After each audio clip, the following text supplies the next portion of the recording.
Good morning, everybody. It's a beautiful day to be alive, an even better day to keep working on the Squareback. If you guys missed the first video, we just picked up this project car. It's a 1970 Volkswagen Type 3 Squareback. It's rear engine, rear wheel drive, it's 4-speed manual, it's got a short throw shifter in it. This car is all the body work's done on it. The car's ready for paint. It needs a battery to run, and it just doesn't have interior. The interior on this car is going to be the biggest part of this build is the interior. If you missed the first video, we've got some rust. Luckily, the rust that's all in here really isn't that cancerous, and it's only this back half, which is super common. The rust that's on this car compared to other cars this year is not that bad for the VWs. Driver's side pretty much seems good structurally wise. It just seems to have some surface rust. We're gonna take a wire wheel on a drill and get all the surface rust off and then go from there. The passenger side, as you can probably see from here, has a bunch of holes in it. And that, if you step on that or jump on that, you're gonna fall totally through. So what we have picked up, some aluminum sheeting, and we're gonna cut out, this is, and again, I know a lot of you might be like, that's not structurally sound, that's blah, blah, blah, blah, blah, blah, blah, blah. The seats on these cars bolt to the shift linkage tunnel and the rocker panels, and there's no rust on the rocker panels or the shift linkage tunnel on this car. So that's structurally sound where the seats mount. The floor pan just needs to be structurally sound enough that nothing's gonna like get in.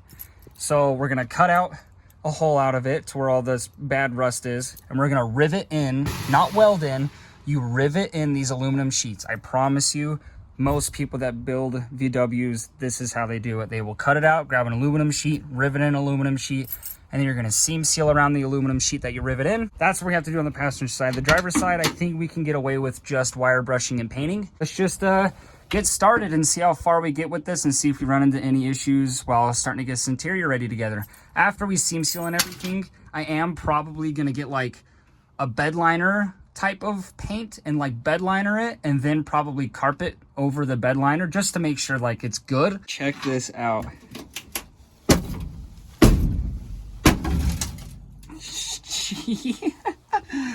What did I tell you? This thing is not structurally sound, so we'll probably have to end up cutting like all the way out to here, cut all the way down here, probably cut pretty close up there, and just try and get all the bad. I guess we'll try and figure out exactly. See, that's all compromised. Up here strong. Back here is pretty strong. It's just this middle, I think. All right, time to get the cutoff wheel.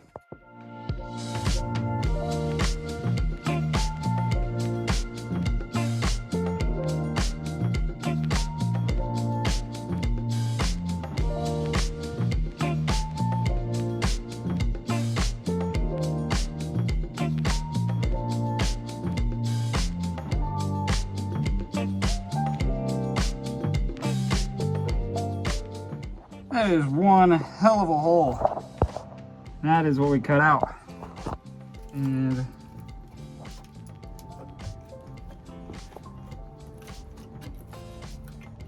oh, it's split. I have to go further back over here. Or maybe I overhang it. I'll come up with something on how to make this structurally sound.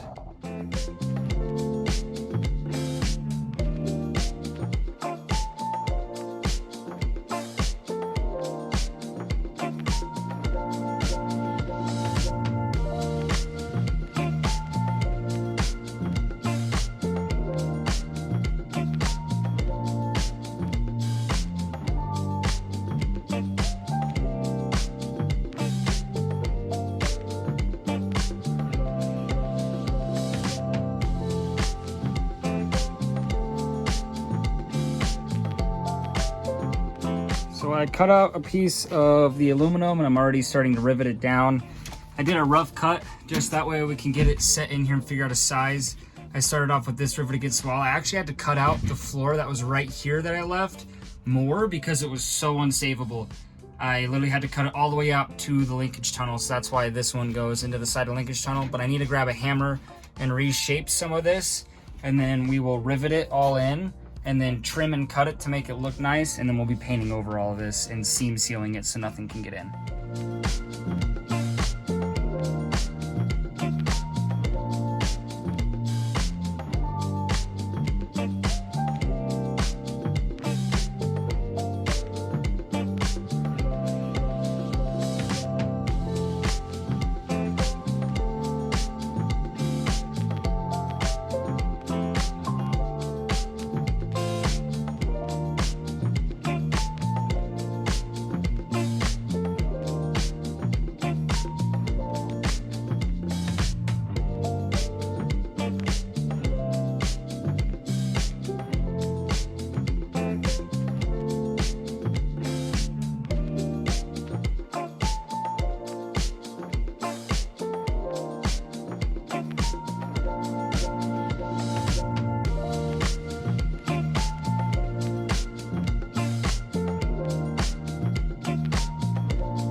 So we have it all cut and seam sealed, all nice around, and we're just gonna wait for the seam seal to dry, and then we'll be painting over this. And I tried to fill all the gaps, and then I also went over the rivets and also over the extra holes that we accidentally did. That way I hope no water gets in here, but check it out. And it's sturdy. Yeah. It's a new day. My camera died yesterday, so I didn't get a chance to film me painting this, but we did paint it. Looks good. Let's get started on the driver's side. I think the driver's side is gonna be way better than the passenger side because all its structural integrity seems to be there. It's not bowing in like the other side was. However, there is some holage. So you got some hole here, some hole here, some hole here, and here.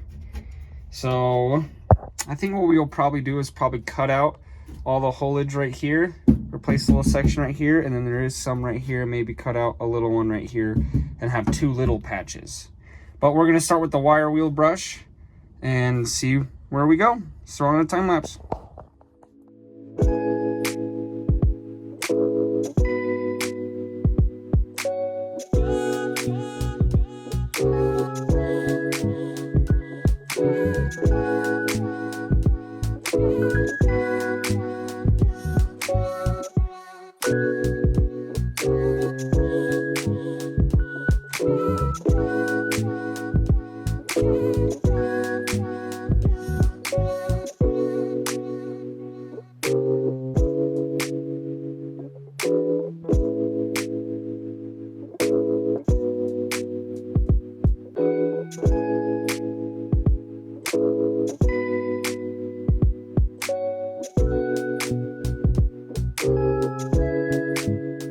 So there we have this side done. I did not end up using any of the aluminum to patch it because the structural integrity on this side was perfectly fine.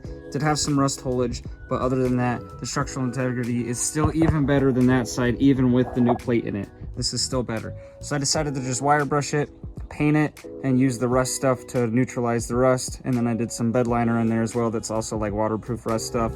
And then we covered all the holes that there were in there with seam sealer, and we're gonna wait for that to dry. Probably do another coat of paint over that after we dry, and then the pan's done. We also, while we were taking care of the front, we also did back here. So those are all wire brushed and painted as well. No holes back there either.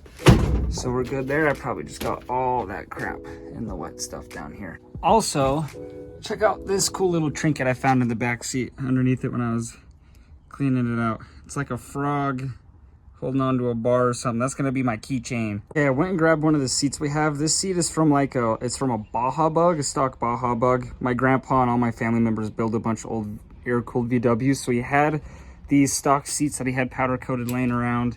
So we're gonna see if they fit. I am not very confident that they will. I think they're too skinny.